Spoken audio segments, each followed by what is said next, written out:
Stepstone presenting Viram, truly independent AI homes, 0% no other charges. போரூருக்கே இது புதுசு at Kattupakkam Porur. தமிழக வெற்றி கழகத்தின் தலைவர் விஜய் அவர்கள் இன்றைக்கு ஒரு பரபரப்பான அறிக்கையை வெளியிட்டிருக்கிறார். மாணவி ஒரு பெரிய பாலியல் வன்புணர்வுக்கு உள்ளாயிருந்தாங்க. ஸோ இந்த வழக்கை சென்னை உயர்நீதிமன்றம் தாமாக முன்வந்து தான் இந்த வழக்கை எடுத்துக்கொண்டது. இதன் காரணமாக துரிதப்படுத்தியதன் காரணமாக தான் 5 மாதங்களில் தீர்ப்புலாம் வெளியாகிருக்கு. ஆனால் மனசாட்சியே இல்லாமல் சுயதம்பட்டம் அடிச்சிருக்காங்க திமுகவினர் அப்படிங்கிற இதில் கடுமையான விமர்சனத்தை முன்வைத்திருக்கிறார். தமிழ்நாட்டில் பெண்களுக்கு பாதுகாப்பு இல்லை. படிக்கக்கூடிய கல்லூரியில் பார்த்தீங்கன்னா பெண்களுக்கு பாலியல் வன்கொடுமை நடக்குது. காவல்துறைக்கு கோர்ட் 25 லட்ச ரூபா அபராதம் போட்டிருக்குங்க. எவ்வளோ பெரிய அவமானம் இது யாரு தமிழக அரசாங்கம் செய்யக்கூடிய தமிழக அரசாங்கத்துக்கு தானே பெரிய பெரிய அவமானத்தை ஏற்படுத்தியிருக்கு. எக்கனாமிக்கல் growth உயரும் போது ஆட்டோமேட்டிக்காக ஒவ்வொரு விலைகளும் பார்த்தீங்கன்னா ஏதாவது ஒரு விதத்தில் அப்போ என்ன வெங்காயம் சாதனை ஆச்சுன்னு பேசுறீங்க? சொல்லுங்க. 4.5 வருஷம் ஃபெயிலியர்னு சொல்லுங்க. தனி நபர் வாழ்வாதாரம் உயரல. இன்னும் பிச்சை எடுத்துட்டு தான் இருக்கிறோம். தமிழ்நாட்டில் 100 ரூபா வாங்கினா 100 ரூபா வாங்கிட்டு தான் இருக்கிறான். 125 ரூபா வாங்கினா 125 ரூபா வாங்கிட்டு தான் இருக்கிறான். என்ன வாழ்வாதாரம் உயர்ந்துருச்சா? நீங்க பாத்தீங்கன்னா சொத்து வரியில எவ்வளவு டேக்ஸை நீங்க மக்கள் மீது திணிச்சிருக்கிறீங்க. நீங்க சொத்து வரியில டேக்ஸ் திணிச்சா மெட்ரோ வாட்டர்ல டேக்ஸ் ஏறுமா ஏறாதா? அப்போ ஸ்லம்போர்ல டேக்ஸ் ஏறுமா ஏறாதா? இங்க பாத்தீங்கன்னா தமிழ்நாட்டை வஞ்சிக்கிறாங்க. தமிழ்நாடுன்ற வார்த்தையை கூட பயன்படுத்த மாட்டாங்க. அதனால மோசமானவங்க இவங்க அப்படின்னு. இப்ப எதுக்கு போனீங்க? RSS பார்க்க போனீங்களா? RSSக்கு பச்சா தானே நீங்க. பச்சானா என்ன? குழந்தைன்னு அர்த்தம். அப்ப ஈடியில யார் மாட்டிருக்கிறா? குழந்தை மாட்டிருக்காரு. அப்ப பச்சாவை காப்பாத்தணும்னு சொல்ல முடியும். இந்தியில மோடிக்கு இந்தி தான் தெரியும். தமிழ்நாட்டில் யார் ஆட்சி நடக்குது? இஸ்லாமின் பாதுகாவலர் ஸ்டாலினோட ஆட்சி நடக்குது. ஏன் வக்ஃப் போர்டு கருத்தரங்கு நடத்த விடாம தடை செய்றீங்க? ஏன் நடத்த விடாம பாடுபடுத்துறீங்க? வக்ஃப் போர்டு சட்டத்துக்கு எதிராக எல்லாமே கூட்டம் நடந்துச்சு பாத்தீங்களா? எல்லா இடத்துலயும் ஆர்ப்பாட்டம். விஜய் அவர்கள் 150 இடத்துல ஆர்ப்பாட்டம் நடத்தினார். நடந்துச்சா பாத்தீங்களா? திமுக எங்க நடத்துச்சா? திமுகக்கு தமிழக வெற்றி கழகத்தின் விஜய் அவர்களை பார்த்தா பயம், தூக்கம் வரல, கால் உதறது, தொடை நடுங்கியா இருக்கு.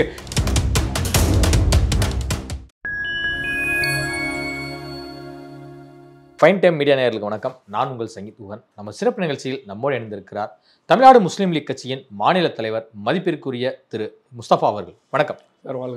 தமிழக வெற்றி கழகத்தின் தலைவர் விஜய் அவர்கள் இன்றைக்கு ஒரு பரபரப்பான அறிக்கையை வெளியிட்டிருக்கிறார். அதிலும் குறிப்பாக என்ன சொல்றாரு அப்படின்னா, தமிழ்நாடு முதலமைச்சர் மு.க. ஸ்டாலின் அவருடைய நிர்வாக தோல்வியின் காரணமாகத்தான் அண்ணா பல்கலைக்கழகத்தில் மாணவி ஒரு பெரிய பாலியல் வன்புணர்வுக்கு உள்ளாயிருந்தாங்க. ஸோ இந்த வழக்கை சென்னை உயர்நீதிமன்றம் தாமாக முன்வந்து தான் இந்த வழக்கை எடுத்துக்கொண்டது. இதன் காரணமாக துரிதப்படுத்தியதன் காரணமாக தான் 5 மாதங்களில் தீர்ப்புலாம் வெளியாகிருக்கு.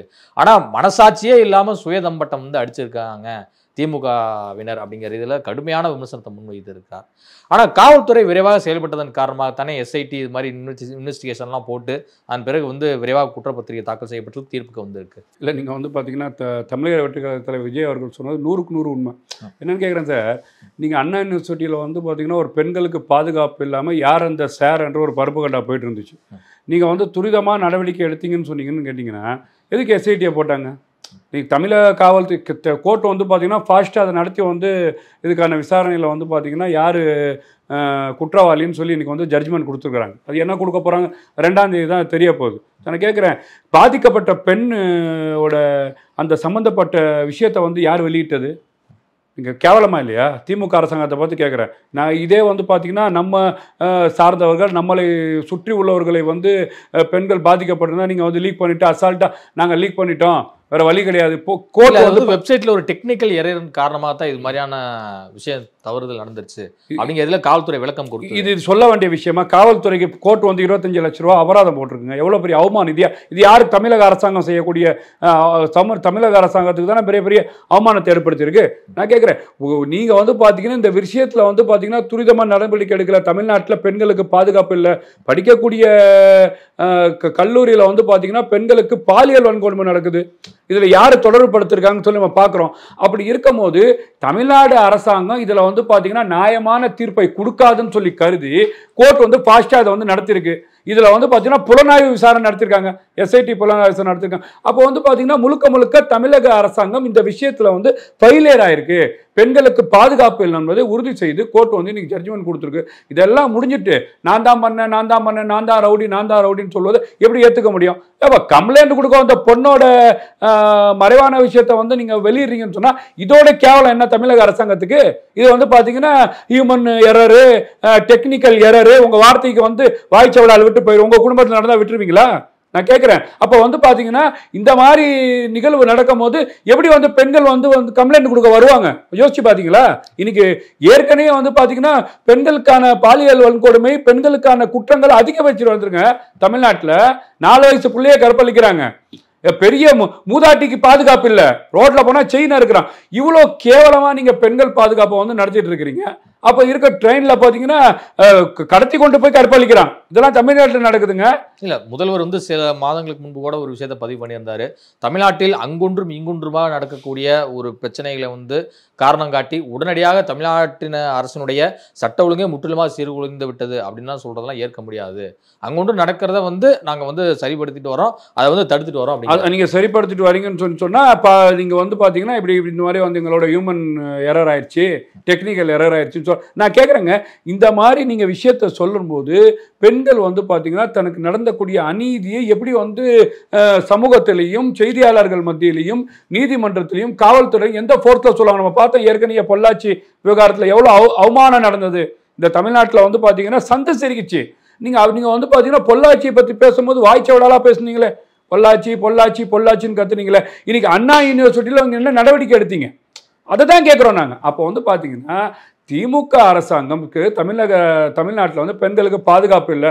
அவர்கள் என்ன நடக்கிறாங்களோ விசாரணை வந்து நீதி விசாரணை ஒழுங்காக நடத்தாமல் இன்னைக்கு கோர்ட் வந்து ஜட்ஜ்மெண்ட் கொடுத்துருக்குது.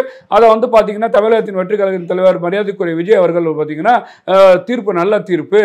இந்த விஷயத்தை வந்து பண்ணது பார்த்தீங்கன்னா முழுக்க வந்து அந்த குடும்பத்தார், கோர்ட்டு, எஸ்ஐடின்னு சொல்லி ஸ்பெஷல் டீமு, நீங்கள் வந்து பார்த்தீங்கன்னா தமிழக காவல்துறைன்னு சொல்லி தமட்டம் அடித்து நான் தான் நீதியை பெற்றுக் கொடுத்த மாதிரி ஒரு நாடகத்தை அரங்காட்டாதீங்க, தமிழ்நாட்டு மக்களுக்கு தெரியணும் வெளிப்படையாக சுட்டி காட்டியிருக்கு. குற்றம் சாட்டப்பட்ட ஞானசேகரனுக்கு கடுமையான அதிகபட்ச தண்டனை வழங்க வேண்டும் என கேட்டுக்கொண்டுள்ளார் தாவேகா தலைவர் விஜய் அவர்கள். என்ன மாதிரி தண்டனை கிடைக்கும் நீங்கள் நினைக்கிறீங்க? கண்டிப்பாக வந்து பார்த்தீங்கன்னா ஏற்கனவே இந்த பொள்ளாச்சி வழக்குகளை பார்த்துருக்குறோம். அந்த மாதிரி இவங்களுக்கு வந்து பார்த்தீங்கன்னா ஒரு 12 ஆயுளோ ஒரு 10 ஆயுளோ கொடுக்கக்கூடிய வாய்ப்புகள் அதிகமாக இருக்குது. கண்டிப்பாக இந்த மாதிரி குற்றத்தில் வந்து பார்த்தீங்கன்னா அதிகபட்ச தண்டனையாக கொடுக்க வேண்டும் என்றுதான் எல்லாரோட நோக்கம். இப்போ தாவேகாவில் வந்து பல முன்னாள் IAS, IPS, IRS அதிகாரிகள் வந்து இணைய வாய்ப்பு இருப்பதாக ஒரு தகவல் வெளியாகிருக்கு. தற்போது அருண்ராஜ் முன்னாள் IRS அதிகாரி வந்து நிச்சயமாக தாவேகால் இணைவார் அப்படின்னு சொல்லிட்டுலாம் பேச்சு அடிபடுது. அப்படி ஒரு சுச்சுவேஷன் வந்து தான் இருக்கா? தாவேகால பார்த்தீங்கன்னா எனக்கு தெரிஞ்சு பார்த்தீங்கன்னா ஒரு 3-4 மாதத்துக்கு முன்னாடியே முன்னாள் அமைச்சர்கள், பெரிய ஆண்டு கொண்டிருந்த அரசாங்கத்தில் இருக்கக்கூடிய மாநில நிர்வாகிகள், பெரிய பொறுப்பில் இருந்தவர்கள், நீங்கள் சொல்கிற மாதிரி IAS, IRS, நீங்கள் வந்து MLAக்கள், MPக்கள், சில இயக்கத்தில் வந்து பிரபலமாக வந்து இப்போ பெரிய பொறுப்பில் இறங்கிறதுக்கான வாய்ப்பு நிறைய கொடுத்து வச்சுருக்கிறாங்க. நான் என்ன நினைக்கிறேன், இது வந்து பார்த்திங்கன்னா கண்டிப்பாக பலர் வந்து முகம் பரிச்சயமானவர்கள், தமிழக அரசியல் களத்தில் பல 100 ஆண்டுகளாக பணி செய்தவர்கள், பெரிய இயக்கங்களை பெரிய பொறுப்பில் வகித்தவர்கள் கண்டிப்பாக தாவேகால வந்து இணையக்கூடிய வாய்ப்பு கூடுதலாக இருக்குன்னு நான் பார்க்குறேன். அது வந்து பார்த்திங்கன்னா எனக்கு தெரிஞ்சு வந்து தமிழகத்தின் வெற்றி கழகத்தின் தலைவர் விஜய் அவர்கள் மக்கள் சந்திப்பு பயணம் வந்து பார்த்திங்கன்னா ஜூலைக்கு அப்புறம் நடத்த போகிறார். அதுக்கப்புறம் அந்த கால சூழலில் வந்து இதுக்கான வாய்ப்பு வந்து மிக பிரகாசமாக இருக்கும். ஜூன் 22 விஜய் அவருடைய பிறந்தநாள், அதன் பிறகு வந்து ஒரு பெரிய நடைபயணம் இருக்கா? கண்டிப்பாக இருக்குது. நான் அதான் கேட்குறேன். இப்போ இன்னொன்று கேட்டிங்கன்னா வெயில் காலமாக இருக்கின்றது. இப்போ வந்து விஜய் அவர்கள் வந்து பார்த்திங்கன்னா இறங்கிட்டாருன்னு சொன்னால் இது வெயிலில் வந்து இருக்கிற மக்களை வந்து அவதிப்படுத்துகிறார், மக்கள் கீழே விழுந்துட்டாங்க, மக்கள் வந்து பார்த்திங்கன்னா ரொம்ப கஷ்டப்படுறாங்க. இதெல்லாம் வந்து திமுக செம்முகள் பேசும். இந்த மூத்த பத்திரிகையாளர், அரசியல் விமர்சகர், பத்திரிகையாளர் அப்படின்னு சொல்லி சில பேர்லாம் போட்டுட்டு உட்காந்துருப்பாங்க. விமர்சகர்கள் வந்து எல்லா கட்சிகளையும் தானே விமர்சனம் பண்ணிட்டு இருக்காங்க. திமுகக்குன்னு ஒரு 4 சமூகம் இருக்கு தெரியுமா, அரசியல் விமர்சகம் பார்த்துருக்கீங்களா? திமுகக்குன்னு பேசுறதுக்கு கூட விமர்சகர்கள் இருக்கும். தாவேகாவை பத்தி பேசணும்னு ஒரு அசைன்மெண்ட், ஒரு அஜெண்டா கொடுத்து அமைச்சிருக்கிறாங்க. கூட்டணி கட்சியிலையும் இருக்கிறாங்க, கூட இருக்கிற பத்திரிகையாளர், மூத்த பத்திரிகையாளர் போட்டுட்டு உட்காடுறாங்க. அவர்கள் வந்து இந்த மாதிரி முஸ்தபா அவர்களை வந்து கிட்டத்தட்ட நான் ஒரு 10 வருஷத்துக்கு மேல ஊடக விவாதங்கள்ல இருந்து நான் பார்க்கிறேன். நானும் பல வருடங்களா உங்களை பேட்டி எடுத்துட்டு இருக்கேன். நீங்க சொல்ற கொஞ்சம் ஆச்சரியமா இருக்கு சார். நான் வந்து பாத்தீங்கன்னா வந்து உட்காடுறேன்ல, என்ன போடுறேன் பாத்தீங்களா, தமிழக வெற்றி கழகத்தின் ஆதரவாளரும் போடுறேன் பாத்தீங்களா? ஆமா ஆமா. விஜயின் ஆதரவாளர்னு போடுறேன். பத்திரிகையாளர்னு பேசுற செந்தில் என்ன போடுறாரு? என்ன போடுறாரு சார்? யாருக்கு செம்பு கொடுக்குறாரு? யாருக்கு கூஜா தூக்குறாரு? இந்த 2 பேர் தேரடி அவங்க இவங்கன்னு சொல்லி பேசிட்டு இருக்கிறாங்க. 2 சகாதேவன் மகாதேவர்கள் யாருக்கு செம்பு தூக்குறாங்க? திமுகன்னு போட்டு போங்க, நான் திமுக செம்புன்னு போடுங்க. புரியுதா உங்களுக்கு? பத்திரிகையாளராக இருக்காங்க, அப்படி பேசலாமா? இல்லை, நான் கேட்குறேன் சார். பத்திரிகையாளருக்கு நீங்கள் வந்து பார்த்தீங்கன்னா பத்திரிகையாளராக இருங்க. யாருக்கு நான் இன்னொன்று பார்த்தீங்கன்னா சார், இது வந்து பார்த்தீங்கன்னா சமூக வலைத்தளத்தில் வந்து கிளீனாக வந்து மக்கள் வந்து அதான கருத்து கணிப்பை கொடுத்துட்றான் சார். இவர் வந்து பார்த்தீங்கன்னா திமுகவுடன் செம்பு, திமுகவின் கூஜா, இதை முழுமையாக போட்டுட்டு உட்காருங்க பான்றேன். நான் திமுகவுக்காக முட்டு கொடுக்குறேன், திமுகவுக்காக பேசுகிறேன், தைரியமாக சொல்லுங்கள். யாரை ஏமாத்துறீங்க? நீங்க சொல்லக்கூடிய செய்தியும் பொய், நீங்க போட்டுக்க கூட பொறுப்பும் பொய்ன்னு சொன்னா எந்த விதத்தில் ஏத்துக்க முடியும்? அந்த மாதிரி இந்த பொய்யர்கள் வந்து பாத்தீங்கன்னா தமிழக வெற்றி கழகத்தின் தலைவர் விஜய் அவர்கள் மீது ஒரு நெகட்டிவா செட் பண்ணோன்னு களம் இறக்கி விட்டவர்கள். இதை வந்து ஒருபோதும் மக்கள் ஏத்துக்க மாட்டாங்க. அதனால பாத்தீங்கன்னா ஜூலைக்கு வந்து பாத்தீங்கன்னா மக்கள் சந்திப்பு பயணம் கண்டிப்பாக நடத்ததான் போறாரு. தமிழ்நாடு முஸ்லீம் லீக்கும் அதுல பங்கேற்குதா சார்? எல்லா மக்களும் பங்கேற்பார்கள். பார்த்தோம்ல, கோயம்புத்தூர்ல பார்த்தோம்ல, விஜய் அவர்கள் வராருன்னா இப்போ எல்லாரும் பங்கேற்றார்கள்ல. மதுரையில பார்த்தோம்ல. எல்லாம் ஏன்னு கேட்டீங்கன்னா தமிழக அரசாங்கத்து மேல தமிழ்நாட்டு மக்கள் ஒரு வெறுப்பை வந்து பாத்தீங்கன்னா உண்டாயிருக்கு. அவங்க வந்து பாத்தீங்கன்னா இங்க இருக்கின்ற ஆட்சி அதிகாரிகள் சரியில்லை, நம்ம வந்து பாத்தீங்கன்னா வாழ்வாதாரம் வந்து முற்றிலும் பாதிக்கப்பட்டிருக்கு. புரியுதா?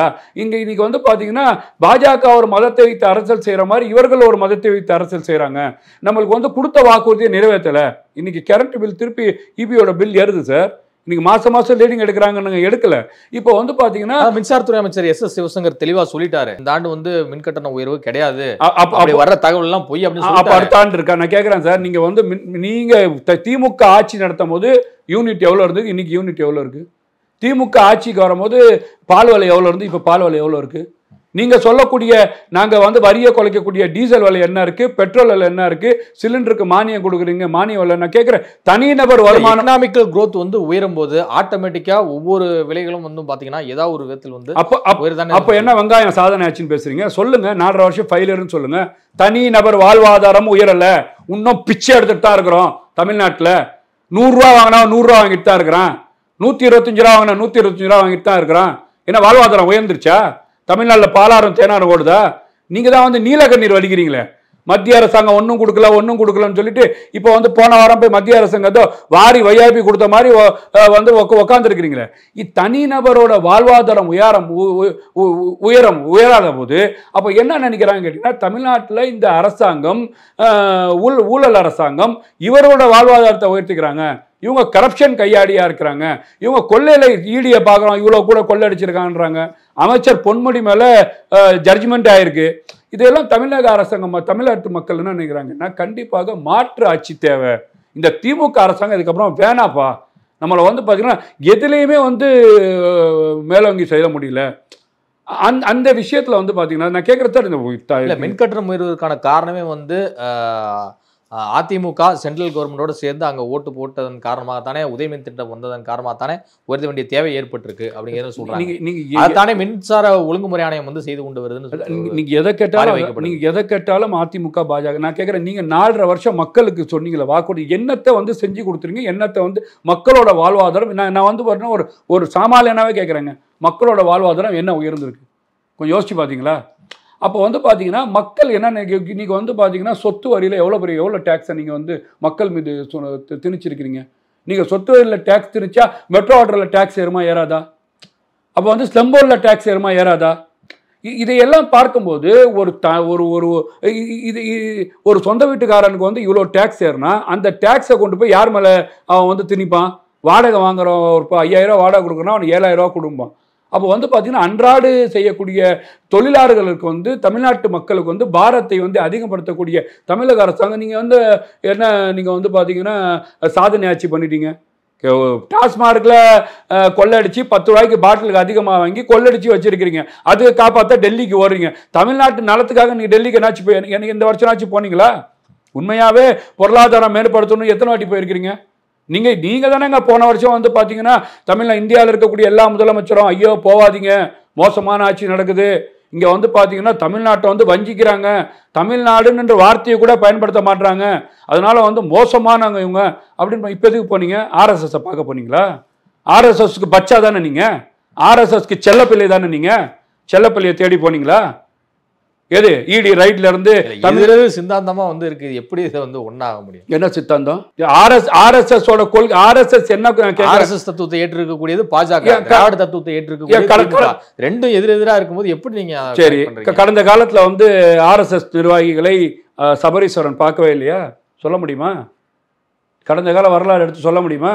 நான் கேட்கிறேன், இதே மோடி 2000 பேரை குஜராத்ல வந்து கொத்து கொத்தா சாவடிச்சார்ல. பல்கிஸ் பானு என்ற பெண்ணை வந்து 8 பேர் சேர்ந்து கற்பழிச்சு மானபந்தம் படிச்சு கோர்ட்டு ஜட்ஜ்மெண்ட் கொடுத்ததுல அந்த அயோக்கியர்களை வெளியிட்டாங்கல்ல. குஜராத்ல அப்ப யார் பிரதமரா இருந்தா தெரியுமா? மோடி இருந்தாரு. அப்ப என்ன தெரியுமா சொன்னாங்க? முதல்வர் யாரு? மோடி இருந்தாரு. என்ன சொன்னாங்க இவங்க? நல்லாட்சி நடத்தினார் மோடின்னாங்க. சொன்னாங்களா இல்லையா? சொன்ன கூட்டணியில் இருக்கும்போது சொன்னாங்களா இல்லையா? யாரு முரசொலி மாறனுக்கு அமைச்சர் பதவி கொடுக்குறீங்கன்னு சொன்னா மோடி நல்லவரா? இப்போ வந்து பாத்தீங்கன்னா 1000 கோடிக்கு இடியில வந்து பாத்தீங்கன்னா தற்கால தடையை நிரந்தர தடையை மாத்தினவரா மோடிக்கு? தமிழ்நாட்டுக்கு பாலாரம் தேனாரம் பணமும் உங்களுடைய எஜுகேஷனல் ஃபண்டும் ஏற்கனவே ஒரு எய்ம்ஸ்க்கு இங்க வந்து வழி கிடையாது. என்ன வந்து செங்கலை தூக்கி காமி, இப்போ 2வது எய்ம்ஸ் கேட்டு வந்திருக்கீங்களேங்க, வெக்கமா இல்லையா? நீங்க என்ன சொல்லிருக்கணும்? ஏங்க முதல்ல தமிழ்நாட்டு நலன் சார்ந்து கேட்க வேண்டியது ஒரு முதல்வருடைய கடமை தானே. மத்திய மாநில அரசுக்கான ஒரு உறவு என்பது ஒரு மேம்பட்ட ஒரு விஷயம் தானே. சரி, நீங்க என்ன பண்ணிருக்கணும்? இந்தியா வந்து பாத்தீங்கன்னா நம்ம நிதியில வந்து பாத்தீங்கன்னா மேலோங்கி போகணுங்க. இந்தியா வளர்ச்சியில போகணும். எல்லார் வீட்லயும் படிப்பை கொண்டு போய் சேர்க்கணும். அப்போ என்னங்க தேவை? ஐயா மோடி அவர்களே, உங்க கூட ஆர்எஸ்எஸ் இருக்கு, விஹெச்பி இருக்கு, பஜ்ரங்கதள் இருக்கு. நீங்க வந்து பாத்தீங்கன்னா இந்தியாவை வளர்ச்சி பாதையில கொண்டு போகணும்னு நினைக்கிறீங்க. நீங்க மதவாதத்தை கைவிடுங்க. நான் இஸ்லாமின் பாதுகாவலர் பேசியிருக்கலாமே. மதவாதத்தை கையிட்ட இந்தியா வந்து பாத்தீங்கன்னா வல்லரசு நாடாக மாறும். 2047 இந்தியா பாத்தீங்கன்னா வளர்ச்சி நாடாக மாறும் அப்படின்னு பேசிக்கலாமே. முதலமைச்சர் பேசினாரா? அப்ப நீங்க என்ன பேச போறீங்க? நான் கேக்குறேங்க, இப்ப எஜுகேஷனல் ஃபண்ட் வரலன்னு சொல்லிட்டு ஏதோ வந்து அந்த கூட்டத்தில் உட்காந்து பேசுனீங்க. தனியா 1 மணி நேரம் வந்து பாத்தீங்கன்னா ஐயோ சாமின்னு சொல்லி நுனி சேர்ல உட்காந்து அவனா சோடுதாலோ நாங்க பச்சா பச்சான்னு பேசிட்டு வந்திருக்கீங்கன்னு வச்சுக்கோங்க.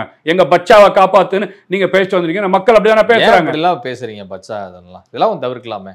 ஏங்க நான் கேக்குறேன், பச்சானா என்ன? குழந்தைன்னு அர்த்தம். அப்ப இடியில யார் மாட்டிருக்கிறா? குழந்தை மாட்டிருக்காரு. அப்ப பச்சாவை காப்பாத்தணும்னு சொல்ல முடியும் ஹிந்தியில. மோடிக்கு ஹிந்தி தான் தெரியும். அப்ப மோடி கிட்ட போய் என்ன என்னோட பாத்தீங்கன்னா என்னோட குழந்தையை காப்பாத்துன்னு சொல்ல முடியுமா? மோடிக்கு புரியாதுங்க தமிழ்.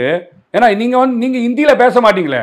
மோடி கிட்ட போய் என்ன பேசுறீங்கன்னு தெரியல. அப்படி இருக்கும்போது இந்த அரசாங்கம் வந்து பாத்தீங்கன்னா தமிழ்நாட்டு மக்களுக்கு நலனை தெரிந்தா நீங்க என்ன பண்ணிருக்கணும்? நீங்க வந்து ஏங்க நீட்டுக்கு என்னங்க வழி? நீட்டுக்கு நாங்கள் ஏற்கனவே பார்த்தீங்கன்னா ஒரு விளக்க ஒன்று வச்சு தேய்ச்சோன்னு சொல்லி மிராக்கலை வச்சு நீட்டே இல்லாமல் ஆக்கும் நாங்கள் வாக்குறுதி கொடுத்துருக்கோங்க. என்னங்க அதை பற்றி பேசுனீங்களா? நீங்கள் பிரதானமாக என்ன பேசுறீங்க? ஒன்றுமே பேசலையே சார். நீங்கள் எதுக்காக? நான் கேட்குறேன், கொரோனான்னு போல கல்ஃபில் வந்து பார்த்தீங்கன்னா கோடி கோடியாக கொண்டு வந்து தமிழ்நாட்டில் கொட்டி முதலீட்டாளர்கள் உள்ள வந்து பார்த்தீங்கன்னா தமிழ்நாடே எல்லாருக்கும் இங்கே இருக்கக்கூடிய யார் யாரெல்லாம் எம்ப்ளாய்மெண்ட்ல பதிவு வச்சிருக்காங்களோ அவங்களெல்லாம் கூப்பிட்டு எல்லாருக்கும் வேலையை கொடுத்துறாங்க. நீங்கள் அங்கே தான் வேலை கொடுக்க முடியல அரசாங்கத்தில். நாங்கள் வந்து பார்த்தீங்கன்னா பெரிய முதலீட்டாளர் கூப்பிட்டு வந்திருக்கிறோம், எல்லாருக்கும் பார்த்தீங்கன்னா வேலை கொடுத்துருக்கோம். அது நடந்துச்சா? அதுக்கு போறேன்னு ஒரு காரணத்தை காட்டினீங்க. நீங்களே வந்து பார்த்தீங்கன்னா எல்லா இப்போ முதலமைச்சரும் போவாதீங்க. இப்போ போனீங்கன்னா என்ன காரணம்? மக்கள் என்ன பார்ப்பான்? என்ன சரி நீங்க போனீங்கல்ல, போனதுல என்ன நலன் நடந்தது தமிழ்நாட்டுக்கு? அதை சொல்லுங்க. முதலமைச்சர் போயிட்டாரு, போட உடனே பாத்தீங்கன்னா மோடி பயந்து உருண்டு தமிழ்நாட்டுக்கு உடனே வந்து நான் செஞ்சிடறேன்னு சொல்லி பத்திரிகையாளரை சந்திச்சு அதுக்கான துறையை சார்ந்து எல்லாமே பண்ணிட்டாரு. நடந்துச்சா? என்ன நடந்துச்சு? என்ன நடக்க போகுது தெரியுமா? இடைக்கால உத்தரவு நிரந்தர உத்தரவா மாற வாய்ப்பு இருக்கு. இதுதான் நடக்குமே தவிர தமிழ்நாட்டு மக்களுக்கு ஒண்ணு நடக்க போறது இல்லை, அவங்க குடும்பத்துக்கு நடக்க போகுது.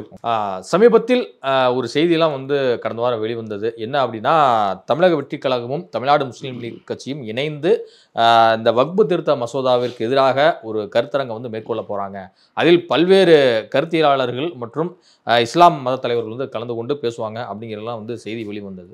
அதை வந்து நீங்க தான் முன்னின்று நடத்ததாகவும் நாங்கள் வந்து கேள்விப்பட்டோம். ஏன் 26ஆம் தேதி நடத்த இருந்த கூட்டம் வந்து தள்ளி போகுது? வேற எதுவும் காரணமா? இது என்னது அழுத்தம்? முஸ்லிம்களுக்கு துரோகம் செய்யும் திமுக, வேற என்ன? ஏங்க நான் கேட்கிறேன், வக்போர்டு பிரச்சனை நீங்க தான் கூட்டம் நடத்துறீங்க. இது கூட்டத்துக்கு திமுக எங்க நடத்துறோம்? குஜராத்ல நடத்த போறோமா? எங்க நடத்த போறோம்? ராஜஸ்தான்ல நடத்த போறோமா? இல்ல பாஜக நடத்தக்கூடிய மாநிலத்தை நடத்த போறோமா? நாக்பூர்ல RSS அலுவலகத்தில் நடத்த போறோம்? நான் கேட்கிறேன், எங்க தமிழ்நாட்டுல யாரு ஆட்சி நடக்குது? இஸ்லாமின் பாதுகாவலர் ஸ்டாலினோட ஆட்சி நடக்குது. ஏன் வக்ஃப் போர்டு கருத்தரங்கு நடத்த விடாம தடை செய்றீங்க? ஏன் நடத்த விடாம பாடுபடுத்துறீங்க? இஸ்லாமியின் பாதுகாவலர் தானே. சரி, வக்ஃப் போர்டு சட்டத்துக்கு தான் ஒரு நாடகம் ஆடிட்டீங்க. கேரளா கவர்மெண்ட்டே போய் வழக்கு தொடர்ந்துருக்கு. நீங்க வந்து திமுக சார்பில் ராசாவையும் வில்சனையும் வச்சு ஐவாஷ் பண்ணிட்டீங்க. மோடிஜி அவர்களே, நாங்க வந்து கவர்மெண்ட் ரீதியாக வழக்கு தொடர மாட்டோம். ஏதோ ஐவாஷுக்கு இங்க உள்ள ஓட்டு வேணும், இஸ்லாமியர் ஓட்டு வேணும். நாங்க வந்து பாத்தீங்கன்னா திமுக வச்சு இங்க வந்து பாத்தீங்கன்னா மனித ஜனநாயக கட்சி ஹாரூன் ரஷீத் வழக்கு தொடர்ந்துருக்கிறாரு. திமுக வழக்கு தொடர்ந்திருக்கு. மரியாதைக்குரிய தமிழகத்தின் வெற்றி கழகத்தின் தலைவர் விஜய் அவர்கள் சுப்ரீம் கோர்ட்ல வழக்கு தொடர்ந்திருக்கிறாரு. அப்போ வந்து பாத்தீங்கன்னா இவர்கள் எல்லாம் வந்து ஒரு பார்ட்டியை வச்சிருக்கிறவங்க வழக்கு தொடர்ந்தாங்கன்னா தமிழக அரசு கூடுதலா அவங்க போய் வழக்கு தொடர்ந்துருக்கணும். அப்போதான் வந்து வலு சேர்க்கும். ஒரு தமிழ்நாடு அரசாங்கமே வந்து பாத்தீங்கன்னா இன்னைக்கு வந்து பாத்தீங்கன்னா ஒரு கேஸை ஃபைல் பண்ணி திருத்த மசோதாவுக்கு எதிராக தனி தீர்மானம் கொண்டு வந்து போட்டிருக்காங்களே மசோதா. அப்ப கேரளா போடலையா? நீங்க நிறைவேற்றிருக்காங்க. கேரளா போடலையா? அப்ப கேரளா வந்து அரசாங்கம் வந்து வழக்கு தொடர்ந்துருக்கு. எதுக்கு? தெரியாம பண்ணிட்டாங்களா? தப்பு பண்ணிட்டாங்களா? சொல்ல வேண்டானே, இவங்களோட கம்யூனிஸ்ட் தானே. இல்ல, வக்ஃப் திருத்த மசோதாவுக்கு எதிராக லோக்சபால ராசா அவர்களும் ராஜ்யசபால வந்து பாத்தீங்கன்னா ஒரு திருச்சி சிவா அவர்களும் MM அப்துல்லா அவர்களும் தங்களுடைய கண்டனங்களை வந்து பதிவு பண்ணிட்டு தானே இருந்திருக்காங்க. வக்ஃப் சட்டம் பாஸ் ஆகாம ஆயிடுச்சா? பாஸ் ஆயிடுச்சே. அவங்க எல்லாம் கண்டனம் பண்ணாங்கங்க, பாஸ் ஆயிடுச்சுல. விஜய் அவர்களும் தமிழ்நாட்டு முழுக்க 150 இடத்துல ஆர்ப்பாட்டம் நடத்தினாரு.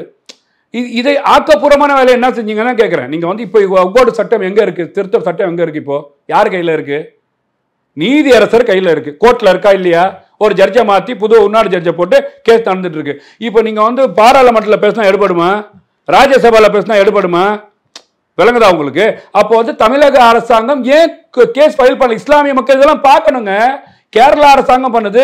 அப்ப RSS பச்சாக்களுக்கு பயந்து, செல்ல பிள்ளைங்களுக்கு பயந்து நீங்க வந்து பாத்தீங்கன்னா கண் தொடுப்பு நாடகம் நடத்துறீங்களா? ஏன் இரட்டை வேடம் போடுறீங்க?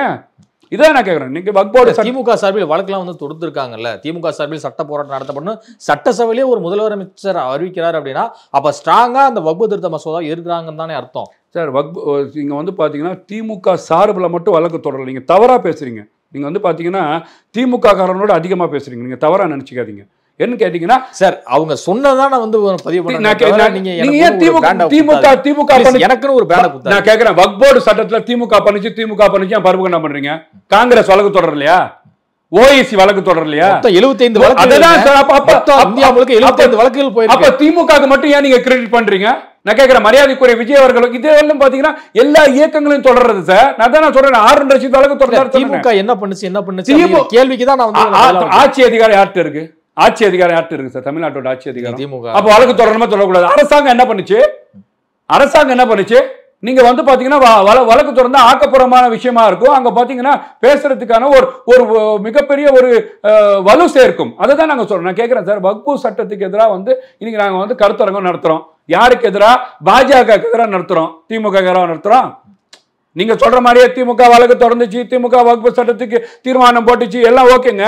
இதே வக்ஃப் சட்டத்தை பாஜக கொண்டு வந்துச்சு, நாங்க கருத்தரங்கம் நடத்துறோம். இஸ்லாமிய தலைவர்கள் கலந்துக்கிறாங்க, SDP கலந்துக்குது, மரியாதைக்குரிய ஹைதர் அலி கலந்துக்கிறாங்க, இந்திய தேசிய லீக்கின் ஜஹீர் கான் கலந்துக்கிறாரு, மனிதநேய ஜனநாயக கட்சியின் பொதுச்செயலாளர் மரியாதைக்குரிய ஹாரூன் ரஷீத் கலந்துக்கிறாங்க. புரியுதா உங்களுக்கு? இமாமார்கள் மன்சூர் இமாம் கலந்துக்கிறாரு, நாங்க கலந்துக்கிறோம். எக்ஸ் காங்கிரஸ்ல இருக்கக்கூடிய இப்ராஹிம் ராவுத்தர் கலந்துக்கிறாரு. அப்ப இவ்வளவு பேரு நான் கலந்துட்டு வந்து பாத்தீங்கன்னா போய் அந்த கருத்தரங்கம் நடத்துறோம்னு சொன்னா எதுக்கு பயப்படுறீங்க? நான் கேட்கிறேன், இஸ்லாமியர் வாக்கெல்லாம் விஜய்க்கு போதுன்ற இவ்வளவு அச்சமா, இவ்வளவு பயமா உங்களுக்கு? கேவலமா இல்லையா? 28 மண்டபத்துல ஏறி இறங்கி இருக்காங்கன்னா 28 மண்டபம் என்னையும் 28 மண்டபத்திலே உங்களுக்கு அனுமதி கிடைக்கலையா? கொடுக்குறேன்றாங்க. உடனே என்ன ஆகுதுன்னு தெரியல. நீங்க நீட்ல பண்ற மாதிரி ஜூ மந்திரகாளி பண்றீங்க. வந்த உடனே நாங்க சரி செஞ்சிரோம்னு இங்க வந்து பாத்தீங்கன்னா மோடி அரசாங்கம் கோச்சிக்கும், நடத்தக்கூடாது. முஸ்லீம் ஓட்டு பூரா வந்து விஜய் அவர்களுக்கு போது, முஸ்லீம் தலைவர் எல்லாம் வந்துட்டாங்க. உடனே என்ன பண்றீங்க? போன் பண்றாங்க, இல்லங்க மண்டபம் கொடுக்கக்கூடாது.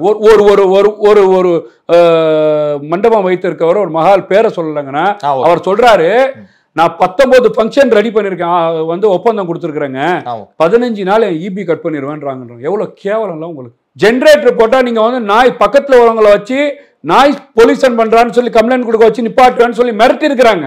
கடைசி பண்டவம் என் பேர்ல பெர்மிஷன் வாங்கின பண்டவம், தமிழ்நாடு முஸ்லீம் பர்மிஷன் வாங்கினா பர்மிஷன் கிடைச்சிருச்சு. பிளாஷ் நியூஸா மாறுது.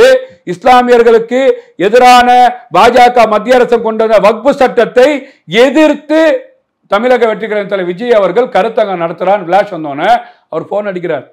ஏங்க நீங்க கொடுத்த காசை தயவு செய்து வாங்கிட்டு போயிருங்க, நான் புக் பண்ணது எவ்வளவு பாத்தீங்களா, எவ்வளவு பிரேக்கிங்கா வந்த உடனேங்க வந்த ஒரு மணி நேரத்துலங்க எவ்வளவு அவமானம், எவ்வளவு கேவலம், எவ்வளவு அசிங்கம். அப்ப RSSக்கும் பாஜகவுக்கும் விஸ்வ இந்து பரிஷத்துக்கும் பஜ்ரங்க தளுக்கும் திமுகவுக்கும் என்ன வித்தியாசம் இருக்கு? எல்லாம் ஒண்ணுதான், அதே பாசிசம் தான், இதுவும் பாசிசம் தான். அதை தான் சொல்றாரு விஜய், மரியாதைக்குரிய விஜய் அவர்கள். புரியுதா உங்களுக்கு? இப்போ இஸ்லாமிய மக்களுக்கு நீங்க பாத்தீங்கன்னா பாதுகாவலன்னு சொல்லிட்டு எங்கெங்கெல்லாம் நடக்கிறாங்க. நான் கேட்கிறேன், வக்ஃப் போர்டு சத்தத்துக்கு எதிராக எல்லாமே கூட்டம் நடந்துச்சு பாத்தீங்களா? எல்லா இடத்துலயும் ஆர்ப்பாட்டம். விஜய் அவர்கள் 150 இடத்துல ஆர்ப்பாட்டம் நடத்தினார். நடந்துச்சா பாத்தீங்களா? திமுக எங்கேயாவது நடத்துச்சா? சீமான் கூட நடத்தினாருங்க. இஸ்லாமியர் மக்கள் நடத்தின கூட்டத்தில் போய் கலந்துக்கிட்டாங்க. எங்க மேடம் மாதிரி அலங்கரிக்கிட்டாங்க. திமுக நடத்துச்சா? ஏன் நடத்தல? அப்ப பாஜகவுக்கு யார் பயப்படுறா? கொஞ்சம் யோசிச்சு பாத்தீங்களா? SDP நடத்துச்சு, நாங்க நடத்தினோம். தமிழ்நாடு முஸ்லீம் லீக் சார்பா தமிழ்நாடு தௌஹீத் ஜமாத் நடத்துச்சு, இந்திய தேசிய லீக் நடத்துச்சு. நடச்சா இல்லையா? அப்ப ஏன் திமுக மட்டும் நடத்தல? அப்ப யாருக்கு பயப்படுறீங்க? சரி, நடத்தக்கூடிய விஜய் அவர்களின் கருத்தரங்கத்தை தடை செய்றீங்கன்னு சொன்னா முழுக்க சார் இவங்க பாத்தீங்கன்னா சார் 2026 நீங்க தர்கா வாசல்ல போய், பள்ளியாசல் வாசல்ல போய் இஸ்லாமியர் அம்மா தாயே எனக்கு பிச்சை போடுங்க, ஓட்டு போடுங்கனால ஓட்டு போட மாட்டாங்க சார். அந்த பயம் எல்லாம் மரியாதைக்குரிய விஜய் அவர்களுக்கு ஓட்டு பாத்தீங்கன்னா கன்வெர்ட் ஆகி போயிட்டு இருக்கு. அப்போ பாத்தீங்கன்னா இந்த விஷயத்தை பண்ணும்போது குதிப்பாங்க. வக்ஃப் போர்டுக்கு சுப்ரீம் கோர்ட்டுக்கு அவர் வழக்கு தொடர்ந்துட்டாரா, 4 செம்புங்களை வச்சு பேக்க வைப்பாங்க. அவர் தொடர்ல வழக்கு. என்னடா பேசுறீங்க? இதற்கு இருக்கக்கூடிய இளைஞர்கள் ரொம்ப தெளிவா கண்டுபிடிச்சாங்க சார். யாரு இவரோட வழக்கறிஞர், யாரு, அவரோட பேர் என்ன இருக்கு, இவரை யாரை நியமிச்சிருக்கிறாங்க. இங்க சொல்றீங்களே வில்சன் அவர்கள், அவர் என்ன பேசிட்டார் அவரு?